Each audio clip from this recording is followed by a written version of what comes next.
అవని మనుషులతో అయితే పోరాడగలము, మంత్రగత్తెలతో ఎలా పోరాడతాము, మన కూతుర్ని ఎలా కాపాడుకుంటాము అని శ్రీకర్ అంటూ ఉంటాడు. ఎందుకు మీరంతా భయపడుతున్నారు? మన అమ్మవారిని నమ్ముకున్న వాళ్ళము. కౌరవులు భయపడి ఉంటే అభిమన్యుణ్ణి పద్మవ్యూహంలోకి పంపించగలిగేవారా? మన దేశం ఎంత గొప్ప దేశం. ఝాన్సీ లక్ష్మీబాయి వంటి వాళ్ళు మన దేశంలో పుట్టారు. అలాంటి వాళ్ళను మనం చూసి కూడా ఈరోజు ఇలా భయపడటం ఏం బాగోలేదు బావా. మన కోసం, మన ప్రాణాలను నిలబెట్టడం కోసం సరిహద్దుల్లో సైనికులు ఎంతగానో కష్టపడిపోతున్నారు. వాళ్ళ ప్రాణాలను కూడా లెక్క చేయకుండా అలాంటి వాళ్ళు ఉన్న మన దేశంలో మనం ఇలా భయపడటం ఏం బాగోలేదు బావా. ఆ వసీకర్ నుంచి నా కూతుర్ని కాపాడుకుంటానన్న నమ్మకం నాకు ఉంది.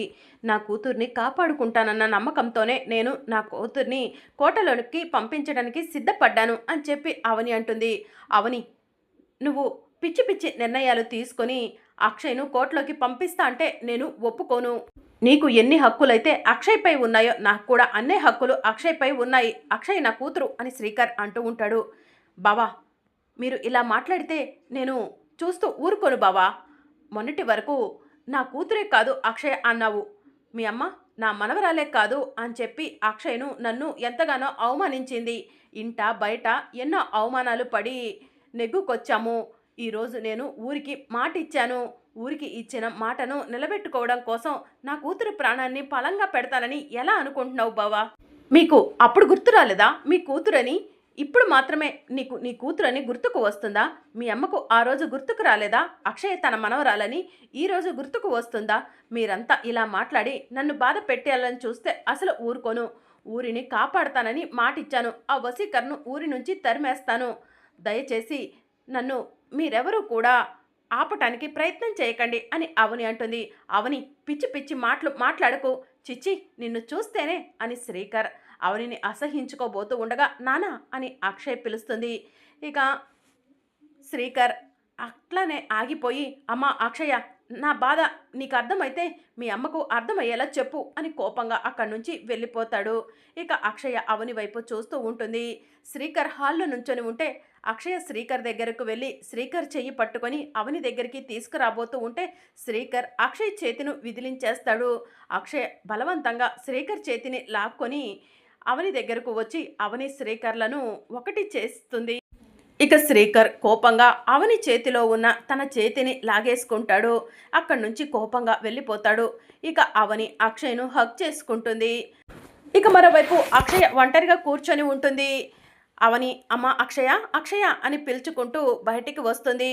అక్షయ్ను చూసి, అక్షయ ఇక్కడ కూర్చున్నావేంటి? భోజనం చేద్దుగానరా అని అవని పిలుస్తూ ఉంటుంది. నాకు ఆకలిగా లేదమ్మా అని అక్షయ్ చెప్తూ ఉంటుంది.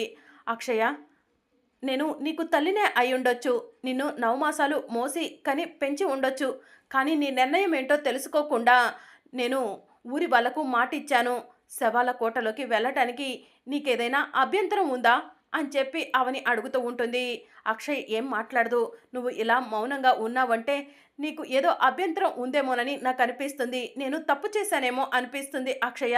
నిన్ను అడగకుండా కోటలోకి పంపిస్తానని పల్లెటూరి ప్రజలకు చెప్పటం నేను చేసిన తప్పేమో అని చెప్పి అవని అంటుంది. ఇప్పుడు చెప్పమ్మా అక్షయ, నువ్వు నాన్న గురించి, నానమ్మ గురించి, నా గురించి, ఎవరి గురించి కూడా ఆలోచించకు. కోటలోకి వెళ్ళి ఊరిని కాపాడదామనుకుంటున్నావా లేదనుకుంటున్నావా చెప్పు అని చెప్పి అవని అక్షయ్ను అడుగుతూ ఉంటుంది.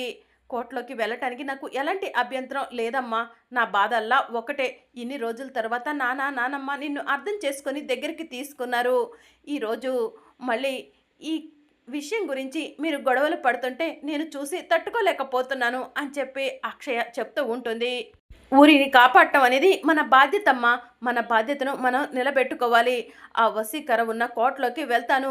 ఆ వసీకరతో పోరాడతాను. ముక్కు పుడకను సాధిస్తాను. నాకు ఆ విషయంలో ఎలాంటి ఇబ్బంది లేదమ్మా. నాకున్నదల్లా ఒకటే బాధ, నాన్న నువ్వు ఎప్పుడూ కలిసే ఉండాలి అని అక్షయ్ చెప్తూ ఉంటుంది. ఇక అక్షయ శ్రీకర్ గురించి, తన గురించి అలా ఆలోచిస్తుందని చెప్పి అవని అక్షయ్ను దగ్గరికి తీసుకొని హత్తుకుంటుంది. ఇక మరోవైపు రవీంద్ర గార్డెన్లో కూర్చొని ఉంటే మాయ కాఫీ తీసుకొని రవీంద్ర దగ్గరకు వెళ్ళి టేక్ ఇట్ అని అంటూ ఉంటుంది. థ్యాంక్ యూ అని రవీంద్ర చెప్తూ ఉంటాడు. ఈ మాత్రానికే థ్యాంక్ యూ చెప్తారా?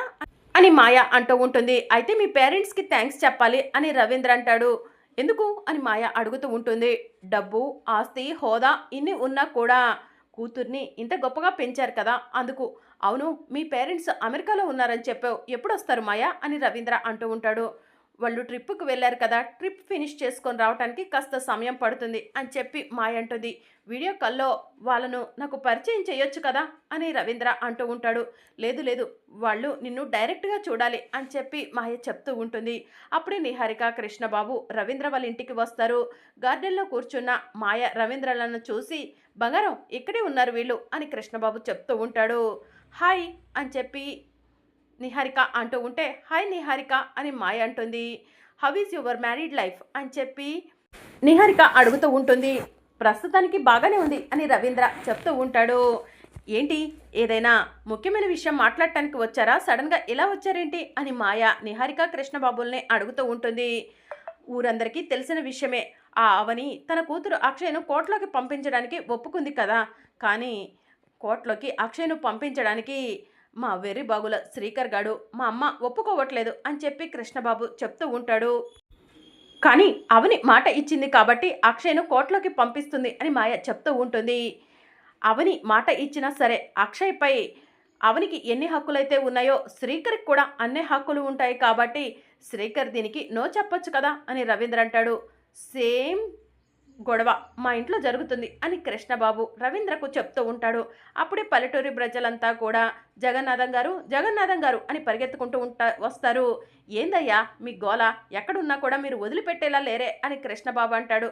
ఇక జగన్నాథం బయటికి వచ్చి ఏం జరిగింది, ఎందుకలా అరుస్తున్నారు అని అడుగుతూ ఉంటాడు.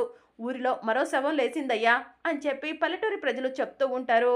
జగన్నాథం గారు, గతంలో ముచ్చేలమ్మ కొడుకు ఎలా అయితే చనిపోయాడో ఇప్పుడు కూడా ఒక అతను రక్తం కక్కుకొని చచ్చిపోయాడు అని చెప్పి పల్లెటూరి ప్రజలు చెప్తూ ఉంటారు. వసీకర మళ్ళీ మన ఊరి జనాలపై తాండవం చేయటం మొదలుపెట్టింది అని పల్లెటూరి ప్రజలు అంటూ ఉంటే, వేదవతి గారు ఆల్రెడీ వసీకర కోటలోకి అక్షయ్ను పంపిస్తానని చెప్పారు కదా, ఈ విషయం గురించి ఇప్పుడే వెళ్ళి మాట్లాడదాం పదండి అని జగన్నాథం అంటాడు. అందరూ కలిసి వేదవతి ఇంటికి వెళ్తారు. వేదవతి గారు, వేదవతి గారు అని పిలుస్తూ ఉంటారు. వేదవతి వాళ్ళందరూ కూడా బయటికి వస్తారు. ఏంటి ఇలా వచ్చారు అని ప్రసాదరావు అడుగుతూ ఉంటాడు. ఊరిలో మరో శవం లేచిందయ్యా అని చెప్పి పల్లెటూరి ప్రజలంతా కూడా ప్రసాదరావుకి, వేదవతికి చెప్తూ ఉంటారు. కుటుంబ సభ్యులంతా కూడా షాకింగ్గా చూస్తూ ఉంటారు. అక్షయ్ను మీరు కోర్టులోకి పంపిస్తా అన్నారు, ఆ విషయం వసీకరకు తెలియచేయాలి కదా, వసీకర అప్పుడే మన ఊరిని వదిలేస్తుంది అని పల్లెటూరి ప్రజలు అంటూ ఉంటారు. నా ప్రయత్నంలో నేనున్నాను అని చెప్పి అవని అంటుంది. కానీ మాకు వేరువేరు మాటలు వినిపిస్తున్నాయి, మీరు కోర్టులోకి పంపించడానికి ఒప్పుకున్నా కూడా వేదవతి గారు, శ్రీకర్ గారు అక్షయ్ను కోర్టులోకి పంపించడానికి ఒప్పుకోవట్లేదంట అని పల్లెటూరి ప్రజలు అంటూ ఉంటారు. వేదవతి గారు, మీరు చాలా మారిపోయారు, గతంలో ఉన్నట్టు ఇప్పుడు లేరు. గతంలో ఊరి కోసం ఏమైనా చేసేవాళ్ళు, కానీ ఇప్పుడు మీ మనవరాని ప్రాణాల కాడికి వచ్చేసరికి మీరు ఆలోచిస్తున్నారు అని పల్లెటూరి ప్రజలు అంటారు. ఏం మాట్లాడుతున్నారు మీరు, చూసి చూసి ఎవరైనా ఒక ప్రాణాన్ని పోగొట్టాలనుకుంటారా, అది కూడా కారణ జన్మురాలైన నా మనవరాలు అక్షయ్ను కోర్టులోకి పంపిస్తే ఆ వసీకర నా మనవరాల్ని ఏం చేస్తుందో మీకు తెలీదా, తెలిసి కూడా నా మనవరాల్ని కోర్టులోకి పంపించమని ఎలా అడుగుతున్నారు అని వేదవతి అంటుంది. మీరు ఎవరైనా కోర్టులోకి వెళ్ళటానికి సిద్ధంగా ఉన్నారా, నా మనవరాల్ని మాత్రం కోర్టులోకి నేను ఎలా పంపిస్తాను అని వేదవతి పల్లెటూరి ప్రజలను నిలదీస్తూ ఉంటుంది. అదేంటి వేదవతి గారు అలా అంటున్నారు, ఊరికి ఏదైనా సమస్య వస్తే తీర్చాల్సింది మీరే కదా, మీరే ఇలా మాట్లాడితే ఎలా అని పల్లెటూరి ప్రజలంతా అంటూ ఉంటారు. మీ ఒక్కరివే ప్రాణాలా, నా మనవరాలివి ప్రాణాలు కాదా, ఏ ధైర్యంతో నా మనవరాల్ని కోర్టులోకి పంపించగలను, నా మనవరాలి మీద మీరంతా ఎందుకు ఆధారపడ్డారు, ఊరంతా ఏకమై కర్రలు, కత్తులు, గొడ్డళ్ళు పట్టుకొని శవాల కోటపై దండయాత్ర జరపండి, ఆ వసీకర ఊరి నుంచి పారిపోతుంది, లేదంటే జరిగే పరిణామాలను చూస్తూ ఉండండి. ఈ వేదవతి మీకోసం, మీ కుటుంబాల కోసం ఎంతో చేసింది, ఇప్పుడు మీకు దోషిలా కనపడుతుందా అని వేదవతి పల్లెటూరి ప్రజలను నిలదీస్తూ ఉంటుంది. రేపు రాబోయే అప్కమింగ్ ఎపిసోడ్లో అక్షయ, అవని ఇద్దరూ కలిసి అమ్మవారి ముందుకు వెళ్ళి తాళపత్ర గ్రంథాలను చదువుతూ ఉంటారు. తాళపత్ర గ్రంథాల్లో ఏమి రాసుందో అక్షయ చదువుతూ ఉంటే అవని షాక్ అవుతుంది. ఇంటి సమస్య, గ్రామ సమస్య ముక్కు పుడకతో ముడిపడి ఉన్నాయి అని ఒక తాళపత్ర గ్రంథంలో రాసి ఉంటుంది.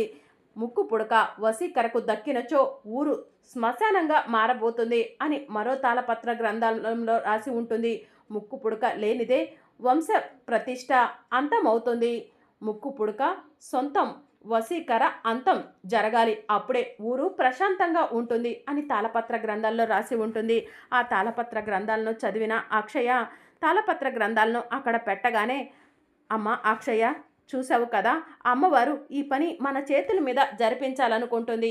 అందుకే ఈ తాళపత్ర గ్రంథాల్లో ఇలా రాసి ఉంది అని అవని అంటుంది. తాళపత్ర గ్రంథాల్లో ఏమి రాసుందో నానమ్మకు చెప్దాము, నానమ్మ తప్పకుండా అర్థం చేసుకుంటుందమ్మా అని అక్షయ అవనితో చెప్తూ ఉంటుంది. మరి అప్కమింగ్ ఎపిసోడ్లో ఏం జరగనుందో తెలుసుకోవాలనుకుంటున్నారా? అయితే ఛానల్ను సబ్స్క్రైబ్ చేసుకొని సపోర్ట్ చేయడం మర్చిపోకండి. Thank you for watching.